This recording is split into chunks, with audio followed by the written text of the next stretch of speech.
Hello guys, welcome back to Will Does Magic. My name is Will. I hope you're all having a magical day. Now today I've got a requested tutorial from my previous video. That is the Marlo tilt, which I'll be showing you today. I'll be going through the basic dynamics of it, how to perform it, and what kind of practices you need to make to be able to master this little sleight of hand slash, I'd call it a misdirection, maybe even that. I'll go into all the details in the video. If you have noticed, and I hope you noticed, I've got a new sound system on. I reached out to you guys and got a good couple of recommendations for a good sound system, so I'm using one right now.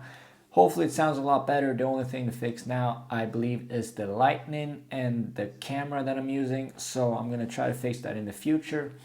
But for now, I hope the audio sounds a lot better than it did the last couple of videos, because I know it kind of sparked up and down a bit. I heard it when I edited the videos. It was not sounding good at all. So hopefully this sounds a lot better. If it does, please leave a like on the video and also comment on what you guys want to see next. If you want to see more self-working cards, or if you want to see more maybe advanced card tricks, or maybe reveals of special magicians out there. It's your choice, guys. You just write in the comments what you want. I'll try to make that happen. But without further ado, let's get into the Marlo tilt. Okay guys, so the Marlo tilt is basically a misdirection sleight of hand where you're taking a spectator's card, let's say the Jack of Spades, and you're doing it as if you're pushing it into the middle somewhere.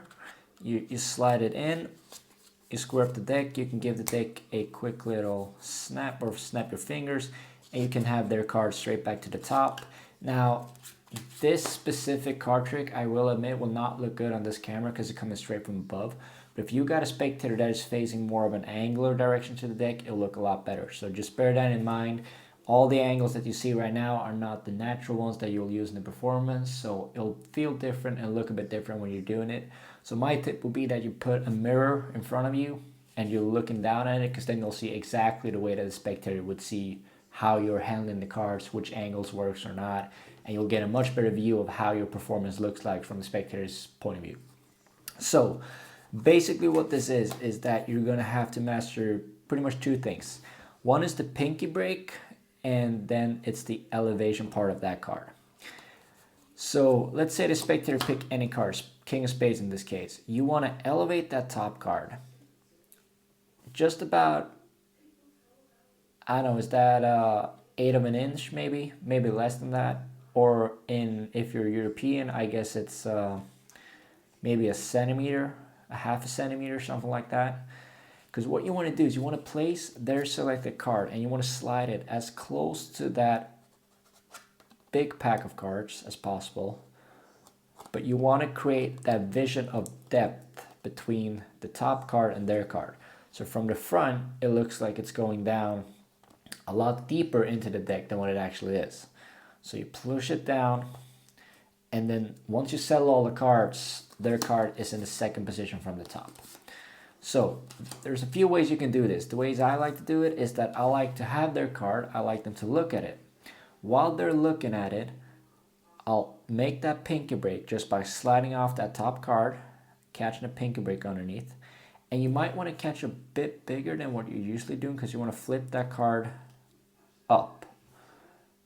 Now, I like to use the pinky as well, so when I'm pushing up the card, I'll get under there, I'll elevate it on top of that pinky and pinch it in the front so that it stays elevated. Now, from here, there's a few things you can do as well. You can either, the way I think most performers do this, is that you have their card elevated. Now, you want to make it look like you're pushing it into the deck somewhere. So you're going to twist the card at an angle. You're going in and you're pushing out a few of those cards from the middle of the deck. Now from the front, it looks like the cards from the middle are going out. But in reality, all you're doing is that you're creating that illusion. So you get that little break there. You're creating that illusion that you're trying to push it in the middle, and you slide it in as close to that second card from the top as possible, and all the way in, and square the deck up. Now I'll try to get it in a better shot right now so you can get a bit more, see what happens up front. Alright, so we switch the angle. Now here's the same trick again. So their top card, let's say it's Jack of Hearts. You want to get that little pinky break under there, get that little elevation going, and you want to say that, all right, let's put it somewhere in the middle. You push a few cards out, you slide it right underneath that top card, you push it all the way in, and you square up the cards.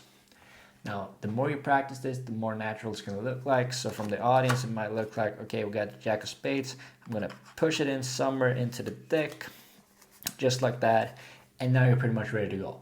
Now, this is not a trick in itself. It's just a sleight of hand to help you control a card to a specific position. Now, I'll show you a few variations of what you can do after this as well.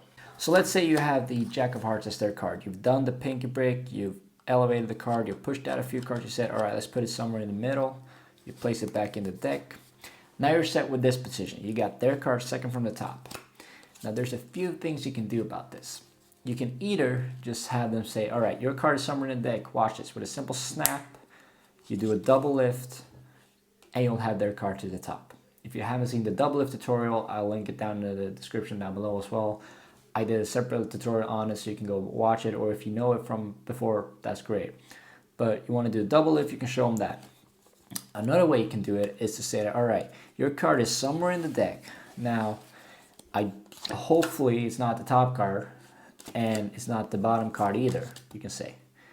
Now, what this does is that it allows you to get their card to the top. So it's not the top card, all right, and it's not this bottom card either, right? Now, from here, it's basically just a transition from having their card at the second position to having their card from the first. Now, if you got their card at the top position, you can do pretty much any one you want. There's a lot of different tricks that uses their card at the top position. So if you have one that you need to get their card to the top, but don't know how to do it smoothly, and you might don't like the false cuts, or let's say you hand the card back and you do something like that, you might not like that. So you can say that, all right, we're going to take your card, we're going to place it somewhere in the middle of the deck. And then, well, you know, it's not the top card and it's not your bottom card either. So it's somewhere in the deck, and now you're set to go. Now that is pretty much the basics of the Marlo tilt. I know there's some other variations where you can take their card, and I think it's Disturb Reality who does this, and it looks absolutely amazing in my opinion. He gets the pinky break and then it riffles down somehow on this corner, and at that gap, he keeps the card elevated at the same time as it's riffling down, and then he makes it look like that little gap is where that card goes in. Now, I can't do it, but if you want to go and watch his tutorial on the Marlo tilt, please do that, because he has a great explanation video on it. And I think that looks exceptionally well. When you have their card, you say, all right, you know, he pushes a couple cards out, and then he makes a break here somewhere, somehow. He places the card in and squares the cards up. I think it looks amazing. I probably should practice this a lot more to try and learn it. But for now, I don't really use the Marlo tilt in that many situations, so I don't need to know it. I just kind of roll with the classic, and it works for me so far. So it's more of a transitional sleight of hand than actually doing the magic itself. It allows you to get a card in a position you want, and it allows you to move that card out of the position as well. So if you want to go from second to first, you can do that. If you want to stay at second, you can do that. And then you can do the double lift. You can do a card reveal. You can even steal the card maybe if you have to. The options are endlessly with this, but I want you to really practice that pinky break and levitation part of it to create that little but slight gap. And as I said, remember to practice maybe in front of a mirror or having a camera facing you, because the angles you see right now are not going to be the same angles as your spectator are seeing. So they're going to see this in a whole different way. So just keep that in mind while you're practicing. Maybe set up a screen in front of you or anything so you can see how it actually looks. You might even want to film yourself while doing this just to get a real clear view of what angles works, how much you can levitate that card, how much you can turn your wrist, how much you can spin your wrist around without them seeing it, how much you're actually covering up, how much they see that card sticking out, and like putting it, how does that angle look from that angle, and then how does that angle compare to that angle compared to that angle. So just keep that in mind while you're practicing, but I'm sure you'll get it soon enough. It's not super hard to do, but it takes a bit of practicing like everything else in Magic. That is the special tutorial for this week, and I hope that I'll get a few comments on what you guys want me to post next week. I will give you a little heads up. I might post a few of my pre-shot videos and tutorials because I have a lot going on right now, just to keep you guys in the loop for that. So whatever you post or comment today might not be next weekend, but might be the week after that. Also, I want to address that. Do you guys want to keep me posting on Mondays, or do you want me to change that to a Sunday, Friday, or whatever that fits you guys the best? Because I want to be able to show you guys the tricks when you're actually available. I don't want you to have too much work or too much other stuff going on. So just please write a comment down below as well on what dates you want me to post my videos on, and if I need to change anything else. Other than that, I hope that the audio in this trick was a lot better than what you're used to. If you did like the video, please leave a like on it, comment on what you guys want to see next, and if you're new to the channel, please give this channel a subscribe. We're trying to build a community here for new magic lovers. And without further ado, that's it for today's video. I hope you all be having a magical day, and I'll see you next time. Bye.